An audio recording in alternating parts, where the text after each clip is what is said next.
Hello guys, আসসালামু আলাইকুম, welcome to my another blog. আজকে আমরা করছি মুড়ি পার্টি। দেখেন গাইস, এক একজনের মুড়ি খাওয়ার পর অবস্থা। অনেক ঝাল।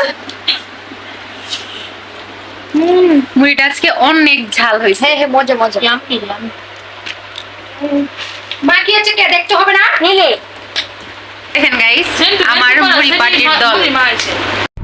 আজকের মুড়ি মাখাটা অনেক সিম্পল ছিল, কিন্তু তারপরেও মজা হয়েছিল। আজকে ঘরে বেশ কিছু ছিল না, সো এই সিম্পল মুড়ি মাখার রেসিপিটা আপনাদের সাথে শেয়ার করব। এখানে রেডি হচ্ছে মুড়ি মাখানোর মশলা। এখানে দিয়েছি কাঁচামরিচ, পেঁয়াজ, আদা, লেবু, সজের পাতা ও সরিষার তেল দিয়ে মাখা হচ্ছে। এরপর এই মাখানো মশলাটা আমরা মুড়ির উপর ঢেলে দিব। তারপর দিয়ে দিব চানাচুর। সো এই সামান্য কিছু জিনিস দিয়ে আজকে আমাদের মুড়ি মাখার পার্টি। এখন দিয়ে দিচ্ছি নাড়াচাড়া নাড়াচাড়া নাড়াচাড়া। এরপর হয়ে গেছে আমাদের মুড়ি মাখা। এখন হামলে পড়বে আমার বোনগুলো।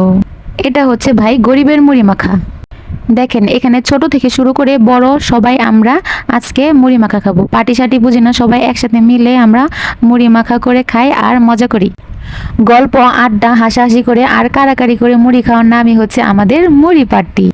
এই দিনগুলোকে একদিন অনেক মিস করব, কারণ আমার এই বোনগুলোর যখন বিয়ে হয়ে যাবে, তারা শ্বশুর বাড়ি চলে যাবে, তখন এই দিনগুলো স্মৃতির পাতায় রয়ে যাবে।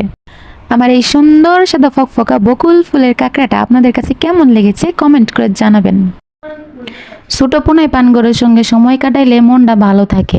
আমি মাঝে মধ্যেই আমার ছোট বড় সব বোনগরের সঙ্গে সময় কাটাই, পার্টি করি ও ঘুরতে যাই।